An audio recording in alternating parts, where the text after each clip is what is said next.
बिस्मिल्लाहिर्रहमानिर्रहीम। पड़ोसियों के हुकूक के बारे में अल्लाह ताला ने हमें बार बार ताकीद की है। पड़ोसी हमारे साथी और दोस्त होते हैं। पड़ोसियों के हुकूक के बारे में अल्लाह ताला ने इतनी ताकीद की कि नबी करीम सल्लल्लाहु अलैहि वसल्लम ने कहा कि अगर अल्लाह से एक मरतबा और पूछा जाता तो वो पड़ोसियों को विरासत में हक दे देता। किसी का पड़ोसी अगर एक दिन भी भूखा सोया तो उसके आसपास के 40 घरों से सवाल किए जाएंगे। पहले ज़माने और थे जब पड़ोसियों की खैर खबर रखने वाले लोग थे। आजकल तो घर से घर जुड़े हुए हैं, मगर कोई नहीं जानता कि दूसरे घर में क्या गुजर रही है। कोई किसी दूसरे का लिहाज नहीं करता कि क्या हो रहा है और क्या नहीं। लोगों में एक दूसरे की लाज रखने की आदत ही खत्म हो गई है। लोगों के अंदर से एहसास बिल्कुल ही खत्म हो चुका है। वो बिल्कुल बेहिस हो चुके हैं। ऐसी ही सूरत हमारे घर में भी हुई थी, जिस पर अल्लाह का अजाब नाजिल हुआ तो हमारे रोंगटे खड़े हो गए थे, क्योंकि उस दिन मेरा नाम शाइस्ता है। मैं एक मिडिल क्लास फैमिली से ताल्लुक़ रखती हूँ। मेरे अब्बा एक दफ्तर में क्लर्क थे और अम्मा घरेलू खातून थी। अलबत्ता मोहल्ले में लोगों के कपड़े सीना उसका मशगला था। मेरे अम्मा और अब्बा की वट्टे सट्टे की शादी हुई थी। यूं तो वट्टे सट्टे की शादियां ज्यादा पायदार या पुरसुकून नहीं होती, मगर अम्मा इस मामले में खुशनसीब साबित हुई थी। अम्मा के ससुराल में अब्बा के अलावा कोई भी न था, सिर्फ अब्बा ही थे, और अब्बा भी वो जो मुकम्मल तौर पहले से ही अम्मा के थे। दूसरी तरफ अम्मा के मायके वाले भी बहुत अच्छे और रखरखाव वाले खानदानी लोग थे। सो मेरी फुप्पी भी वहां खुश थी। यहाँ मेरी माँ खुश और वहां मेरी फुप्पी खुश। फुप्पी का तो खैर भरा पड़ा ससुराल था। थोड़ी बहुत ऊंच नीच हो भी जाती थी, मगर शुक्र था कि उसका बदला मेरी माँ से नहीं खत्म किया जाता था। अब्बा मेरी अम्मा से मोहब्बत करते थे। उन्हीं के कहने पर ही तो ये वट्टे सट्टे की शादी हुई थी। अम्मा अपने भाई के लिए लड़की देखने अब्बा के घर आई थी। वहीं पर पहली ही नजर में अब्बा ने माँ को पसंद कर लिया और यूं बहन भाई की शादी के साथ साथ उन दोनों की शादी भी हो गई। मेरे 4 बहन भाई थे, जिनमें से 3 हम बहनें थीं और एक हमारा इकलौता भाई था, जो बाकी 2 बहनों से छोटा और मुझसे बड़ा था।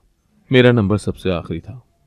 हम सब बहन भाई सरकारी स्कूलों में पढ़ते थे, क्योंकि अब्बा की तनख्वाह इतनी ज़्यादा न थी कि हमारे खाने पीने और बाकी ज़रूरियात ज़िंदगी पूरी करने के साथ हमें प्राइवेट स्कूल में पढ़ा सके। मेरी अम्मा अच्छी और दीनदार औरत थी।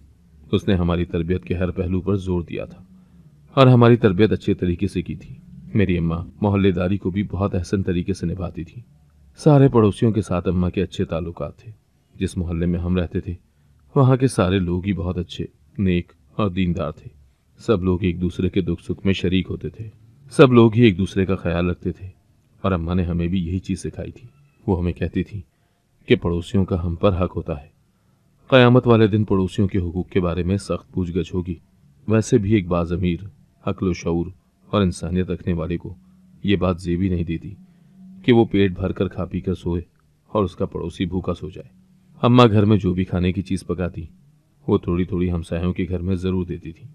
उसका कहना था कि मिल बांट कर खाने से बरकत होती है।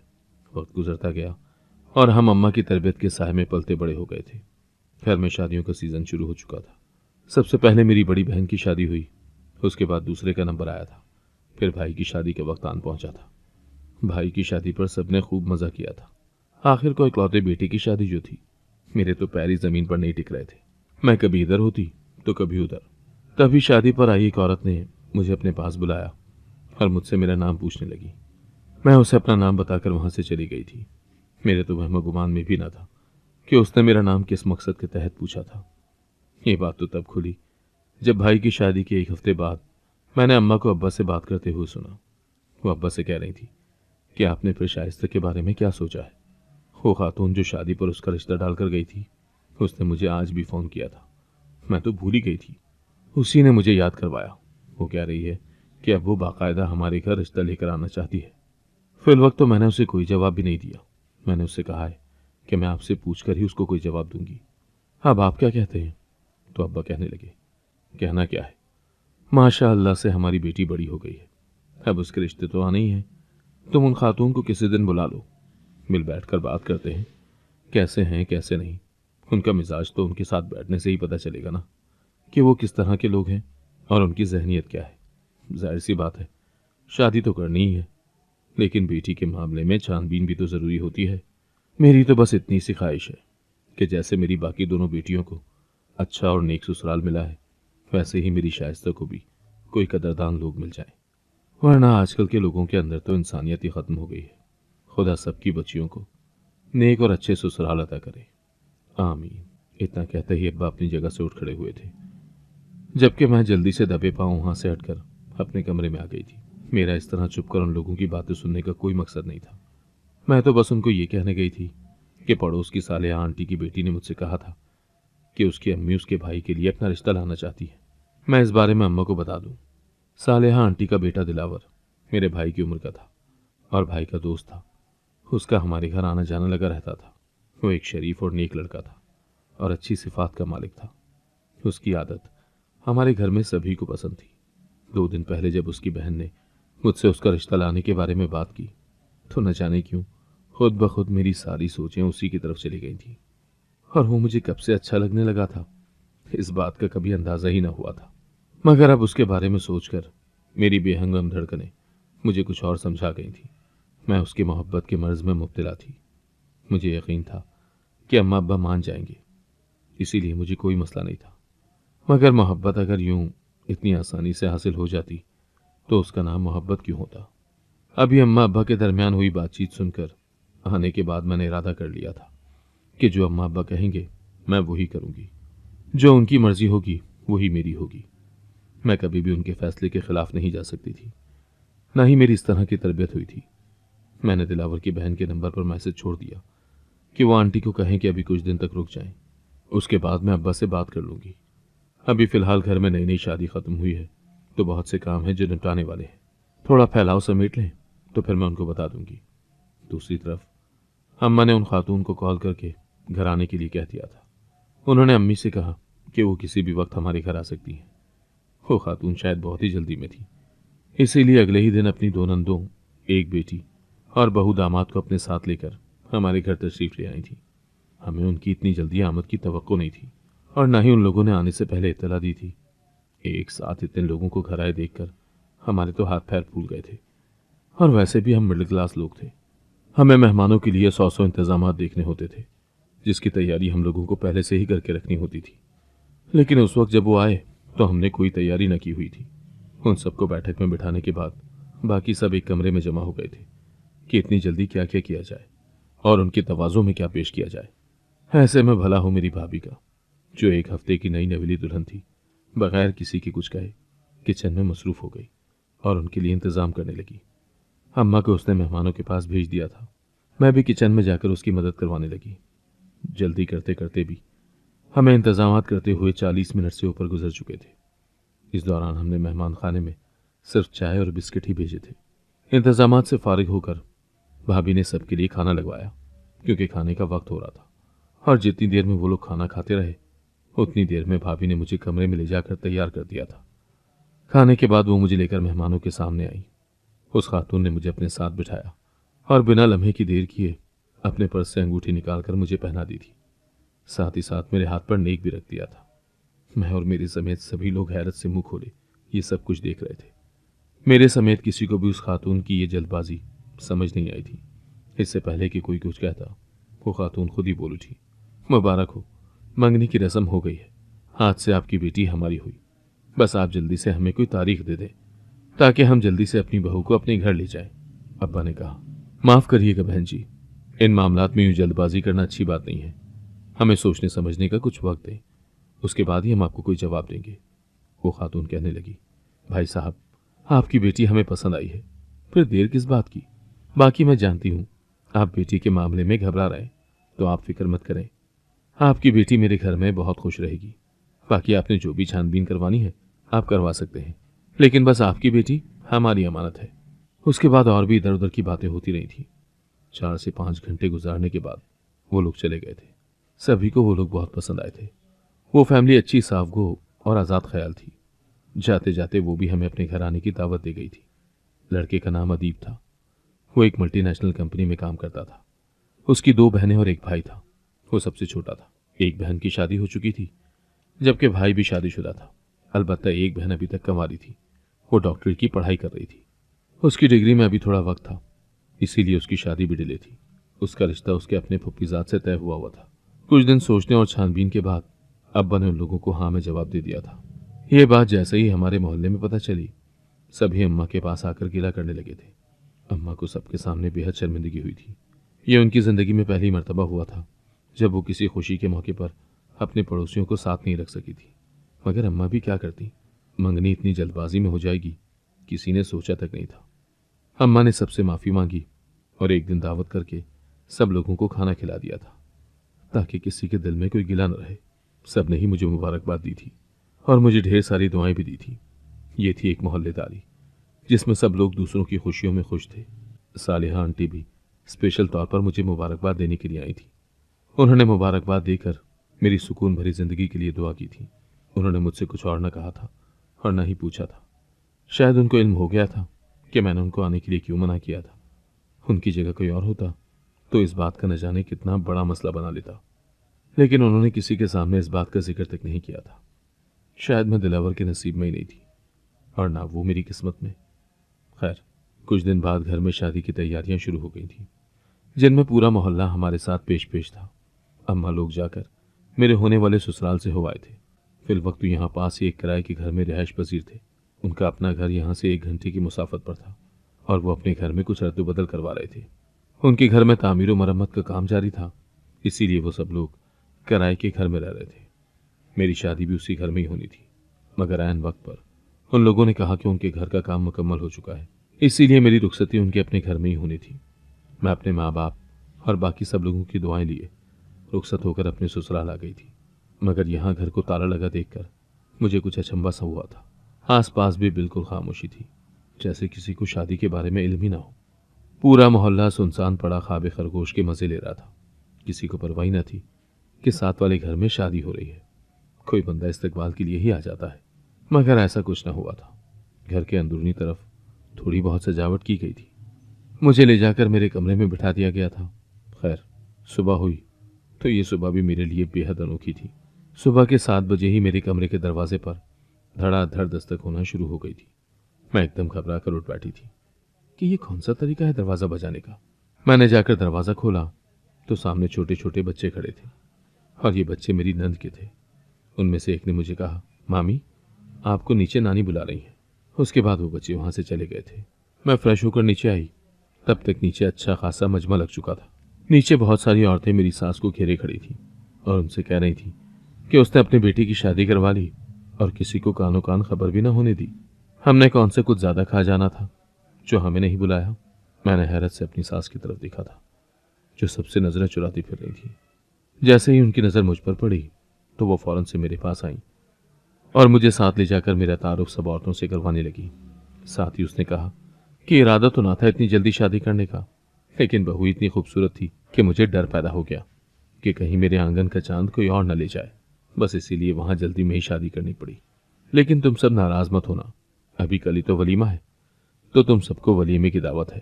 खैर, वो औरतें वापस चली गई थी। मैंने सास से पूछा कि ये सब क्या है, तो मेरी सास ने नाक मुंह चढ़ाते हुए मुझे कहा, वैसे ही इन लोगों को आदत है दूसरे की टोह में लगी रहती है। अपने घर कोई काम होता नहीं है और आ जाती हैं दूसरों के घरों में झगड़ा डलवाने। तुम छोड़ो इन सबको, दफा करो। तुम आओ, नाश्ता करो। माजरात कि तुमको इतनी जल्दी जगा दिया। नाश्ते के बाद अगर तुम चाहो तो फिर से सो जाना। इतना कहते ही मेरी सास मुझे नाश्ते की टेबल पर ले आई थी, जहां मैंने नाश्ता किया। अगले दिन खैर से वलीमा भी गुजर गया था। शादी के हंगामे खत्म हुए तो जिंदगी भी अपने मामूल पर आ गई थी और इसके साथ ही मुझ पर मेरे ससुराल वालों के घुन खुलना शुरू हुए थे। मेरे ससुराल वाले सिर्फ अपने आप में ही जीने वाले थे। उन्हें दूसरे जी की कोई परवाह न होती थी कि वो क्या कर रहा है और क्या नहीं, उसकी क्या मर्जी है और क्या नहीं। वो बस अपनी ही मर्जी पर सबको चलाना जानते थे। सारा दिन घर में रह रहकर मैं शदीद तंग हो जाया करती थी। एक नन यूनिवर्सिटी होती तो दूसरी अपने ससुराल में। मेरी सास भी ज्यादातर शादीशुदा नन के घर पर ही पाई जाती थी। उसके घर के न जाने ऐसे कौन से मसले थे जो खत्म होने को आते ही नहीं थे। वो हर रोज माँ को फोन खड़का दिया करती थी और उसकी माँ भी झटपट पर्स कंधे पर डालकर जाने के लिए तैयार हो जाया करती थी। रही जेठानी की बात, तो जब तक मैंने घरदारी में हाथ नहीं डाला था वो घर पर ही रहती थी। लेकिन जो ही मैंने घर की जिम्मेदारियों में हिस्सा लेना शुरू किया तो उसको भी जैसे मौका मिल गया था। वो भी घर बार मुझ पर छोड़कर हफ्ता हफ्ता अपने मैके चली जाया करती थी। ऐसे में दिन को अकेले में मेरा घर मुझे काट खाने को दौड़ता था। मोहल्ले वालों से भी कुछ खास वाकफियत न थी। ऐसे माहौल में मैं सख्त तंग हो जाया करती थी। यही वजह थी कि शादी के 2 साल गुजर जाने के बाद भी मैं उस तरह से यहाँ इस घर में एडजस्ट नहीं कर पाई थी जिस तरह मुझे करना चाहिए था। मगर खुदा का लाख लाख शुक्र था कि उसने मेरी तन्हाई दूर करने का जरिया बना दिया था। अल्लाह ने मुझे बेटे से नवाजा था जो 2 महीने का था। मेरी नंद की डॉक्टरी भी मुकम्मल हो चुकी थी, सो अब उसके ससुराल वाले भी शादी के लिए कह रहे थे। मेरे ससुराल वालों ने अब बिला वजह रिश्ते को मजीद लटकाना मुनासिब नहीं समझा और यूं ही सब मिलजुल कर बैठे और सलाह मशवरे के बाद 20 दिन बाद की डेट रख ली गई। मेरे ससुराल में आने के बाद ये ससुराल में पहली शादी थी जिसकी तैयारियां उरूज पर थी। घर में खूब गहमा गहमी थी। चूंकि इस घर में फिल वक्त आखिरी शादी थी, इसीलिए खूब हल्ला गुल्ला किया गया था। जिस दिन से दिन डाले गए थे उसी दिन से घर में ऊंची आवाज में डेक पर गाने लगा दिए थे और रोज रात को ढोल वाले बुलाए जाते और खूब नाच गाना किया जाता। ये शादी से कोई हफ्ता पहले की बात थी जब एक दिन दरवाजे पर दस्तक हुई। यूं तो मैं दरवाजे पर नहीं जाती थी क्योंकि मेरी सास ने मुझे मना कर रखा था कि तुम दरवाजे पर मत जाया करो। तुम्हारे अलावा इस घर में और बहुत से लोग मौजूद हैं जो दरवाज़ा खोल सकते हैं। मैंने भी अपनी सास की बात मान ली थी, लेकिन चूंकि उस वक्त दरवाजे के करीब मैं ही थी, इसीलिए मैं नहीं जाना मुनासिब समझा। मैंने दरवाज़ा खोला तो सामने एक औरत खड़ी थी। मैंने उसे सलाम किया तो उसने सलाम का जवाब देते हुए अपना तारुफ करवाया कि वो यहाँ साथ वाले घर में ही रहती है। मुझे ये जानकर बहुत खुशी हुई थी कि वो मेरी पड़ोसन थी। मैंने इंतहाई खुशदिली के साथ उनको घर के अंदर आने की इजाज़त दी, लेकिन उसने माजरत कर ली थी। वो कहने लगी कि वो यहाँ एक दरखास्त करने आई है। मैंने उससे कहा कि वो जो कहना चाहती है वो कह सकती है, तो उसने कहा उसका शौहर बहुत बीमार है, डॉक्टर ने उसके पास शोर शराबे से मना किया है, वो चंद दिन का मेहमान है। आपके घर बजने वाले गाने बाजे से वो बहुत डिस्टर्ब होता है। मैं आपसे रिक्वेस्ट करने आई थी कि अगर आप कुछ दिन के लिए ऊंची आवाज़ में गाना बजाना बंद कर दें या फिर चंद दिन के लिए शादी आगे कर दें। अभी उसकी बात मुकम्मल ही न हुई थी कि जब मेरी सास दरवाजे पर आ गई। उसने मुझे अंदर जाने के लिए कहा और ख़ुद उस औरत से बात करने लगी। मेरी सास ने जाने उस औरत से क्या बात की या क्या नहीं। वो औरत वहीं से लौट गई थी जबकि मेरी सास घर के अंदर आ गई थी। मैंने भी तैयारियों की रफ्तार धीमी कर ली थी क्योंकि मुझे यही लगा था कि उस औरत की मजबूरी सुनने के बाद मेरी सास ने यकीनन शादी आगे कर दी होगी। लेकिन मेरी ये गलतफहमी उसी रात दूर हो गई थी जब रात के वक्त कानों में शदीद गानों की आवाज़ पड़ी थी। मैं उस दिन शाम में ही काम ख़त्म करके जल्दी ही सो गई थी। अब भी शोर की वजह से जागी। वक्त देखा तो रात के 11 बज रहे थे। मैं उठकर कमरे से बाहर आई थी ताकि सास से पूछ सकूं कि क्या उन्होंने उस औरत की बात नहीं सुनी थी जो फिर से इस कदर ऊंची आवाज़ में गाने चला दिए थे। मैंने सास से आकर पूछा तो मेरी सास ज़ोर ज़ोर से हंसने लगी और कहने लगी, बहू तुम भी कमाल करती हो, किसी की भी बातों में आ जाती हो। किसी को कोई बीमारी नहीं है। इन लोगों से बस हमारी खुशियां बर्दाश्त नहीं होती, इसीलिए ऐसी बातें करती हैं। हमारे रंग में भंग डालने की कोशिश करती हैं। तुम उनकी बातों पर ना जाना, यहाँ आओ, देखो ये लड़कियां कितने प्यारे गीत गा रही हैं, तुम भी यहाँ आकर इनका साथ दो। मैं हैरत से अपनी सास को देखती रह गई थी। वो इतनी आसानी से कैसे कह सकती थी कि वो औरत झूठ बोल रही है। हालांकि मैंने खुद उस औरत के चेहरे पर परेशानी देखी थी। खैर, मैं चुप हो गई। मैं और कर भी क्या सकती थी। कौन से किसी ने मेरी कोई बात सुन लेनी थी। यूं ही मायों वाली रात आन पहुंची थी। उस दिन तो हमारे घर में वो शोर शराबा मचा था कि खुदा की पनाह, मैंने तो अपने कानों को उल्टे हाथ लगाए थे। इतना शोर तो हमने इकलौते भाई की शादी पर भी न किया था। 10 बजे का वक्त था जब मैंने देखा कि घर के दरवाजे पर वही पड़ोसन रोती हुई दाखिल हुई थी। उसने कहा कि उसका शौहर मर गया है, हम ये गाना बजाना बंद कर दें। मैंने घर वालों को उसके शौहर की मौत की खबर दी और सब कुछ बंद करने को कहा। मैंने कहा कि मैयत का एहतराम करो, लेकिन आगे से सब मुझे ही बुरा भला कहने लगे। उन्होंने मुझे कहा कि अगर तुम्हें उसके शौहर की मौत का इतना ही दुख है तो उसके साथ उसके घर चली जाओ और खुलकर सूख मनाओ। वो किसी की वजह से अपना फंक्शन खराब नहीं कर सकते। उसके बाद उन लोगों ने पड़ोसन को भी बुरा भला कहा और घर से बाहर निकाल दिया। पड़ोसन रोते हुए चिल्लाई और कहने लगी कि तुम्हारे घर पर खुदा का अजाब नाजिल होगा। मैं उसकी बद्दुआ सुनकर लरस गई थी, लेकिन बाकी सब ने उसकी बद्दुआ का कोई असर न लिया और सब उसका मजाक उड़ाने लगे। वो पड़ोसन रोते हुए चली गई। हमारे घर में से कोई भी मैयत के जनाजे में शरीक न हुआ था, न ही कोई मर्द और न ही कोई औरत। मोहल्ले वालों ने भी हमारे घर आकर घर वालों को शर्म दिलाने की कोशिश की थी, मगर उन लोगों में शर्म होती तो आती ना। ये सब तो न जाने किस मिट्टी के बने हुए थे जो इन पर किसी की मौत का भी असर न हुआ था। खैर, 2 दिन गुजर गए और बारात का दिन आ गया था। दूल्हे वाले बारात लेकर आए, निकाह हुआ। सब बहुत खुश थे और खुशी खुशी एक दूसरे को मुबारकबाद दे रहे थे, लेकिन उनमें से कोई भी नहीं जानता था कि उन सब पर कौन सी मुसीबत टूट पड़ने वाली थी। वो सब लोग एक मैयत की बेहुरमती करने के बाद इस तरह मुतमईन थे जैसे कुछ हुआ ही ना हो, लेकिन शायद वो इस बात से अनजान थे कि अल्लाह सब कुछ देख रहा है। उसकी लाठी बेआवाज है। उन लोगों का अंजाम खुदा ने तय कर लिया था। वो आने वाली क़यामत से बेखबर थे। उन्हें अंदाज़ा ही नहीं था कि उन्होंने खुदा के कहर को आवाज़ दे दी है और अब उन्हें खुदा के अजाब से कोई नहीं बचा सकता। निकाह के बाद खाना खाया गया था, उसके बाद ही रुखसती होनी थी। सब रुखसती के लिए जमा हुए। इससे पहले कि रुखसती होती, अचानक मेरी नंद बेहोश होकर नीचे गिरी थी। सब लोगों में खलबली सी मच गई थी। दुल्हन का यूं अचानक रुखसती के ऐन मौके पर बेहोश हो जाना सबको मुसीबत में डाल गया था। खैर, आनन फानन डॉक्टर को बुलाया गया था। डॉक्टर ने चेकअप के बाद जो खबर हमें सुनाई, उसने हम सब के पैरों तले से जमीन खींच ली थी। भरी महफिल में मेरे ससुराल वालों की वो रुसवाई हुई थी कि वो किसी को मुंह दिखाने के काबिल ही न रहे थे। लड़के ने मेरी नंद के होश में आते ही उसे तलाक दे दी थी, जबकि बाकी सब भी उन लोगों को बुरा भला कहते हुए बारात वापस ले गए थे। मेरी सास तो उन लोगों के पैरों में गिर गई थी कि वो लोग तो उनके अपने हैं, वो तो ऐसा ना करें, वो उनकी इज्जत रख लें, मगर किसी ने भी उनकी बात नहीं सुनी थी। मेरी कंवारी नंद 5 महीने की प्रेग्नेंट थी और ये बात हर एक के लिए शर्म का बाइस थी। मेरा शौहर और जेठ दोनों मेरी नंद से पूछने लगे थे, लेकिन मेरी नंद ने मुंह नहीं खोला था। मैंने और मेरी सास ने भी उससे सच्चाई जानने के लिए उसकी ढेरों मिन्नतें की, पर उस पर कोई असर ना हुआ। वो बुत बनी बैठी रही थी। हम लोग थक हार कर एक तरफ बैठ गए थे। उसने जैसे ही देखा कि सब लोग बैठ चुके हैं, उसने झपट कर फ्रूट बास्केट से छुरी उठाई थी और उससे पहले कि कोई कुछ कहता या समझता, उसने बिजली की तेजी से अपने दोनों कलाइयां काट ली और उसकी कलाइयों से भल भल बहता खून बिस्तर को रंगीन करने लगा। उसको इमरजेंसी में अस्पताल पहुंचाया गया, मगर वो जांबर न हो सकी थी और रास्ते में ही दम तोड़ गई थी।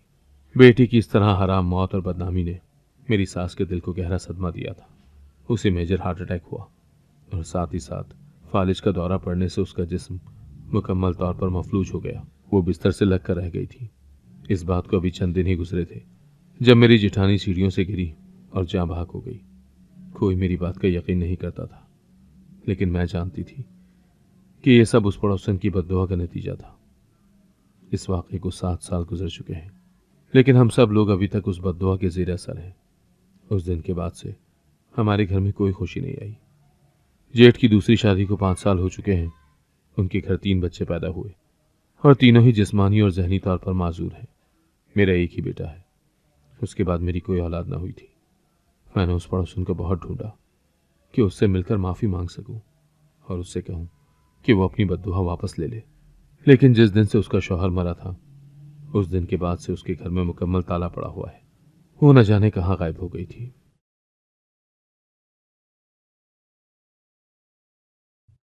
अगर आपको आज की कहानी पसंद आई है तो वीडियो को जरूर लाइक कीजिएगा और अपने दोस्तों के साथ भी शेयर कीजिएगा। और हाँ, अगर आपने अभी तक हमारा चैनल सब्सक्राइब नहीं किया तो जरूर सब्सक्राइब करें। मिलते हैं कल एक नई और दिलचस्प कहानी के साथ। अल्लाह हाफिज।